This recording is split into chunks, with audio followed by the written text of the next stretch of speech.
மூன்றாவது தக்பீருக்கு பிறகு அந்த ஜனாசாவுக்காக நாங்க துஆ கேட்க வேண்டும்.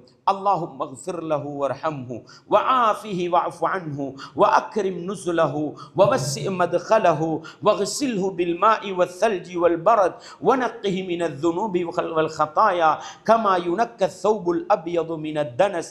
அல்லாஹும்ம அப்தில்ஹு தாரன் خيرًا من داره وأهلا خيرًا من أهله وزوجا خيرًا من زوجه. இந்த துஆ ரசூலுல்லாஹ் ஒரு ஜனாசாவுக்கு ஓதுறாங்க.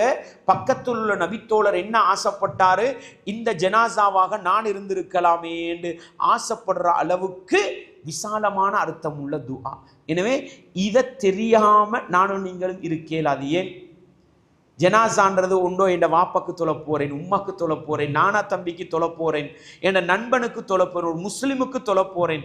இந்த துஆ தெரியலண்டா நானும் நீங்களும் மிகப்பெரிய கைசேதம் தான்.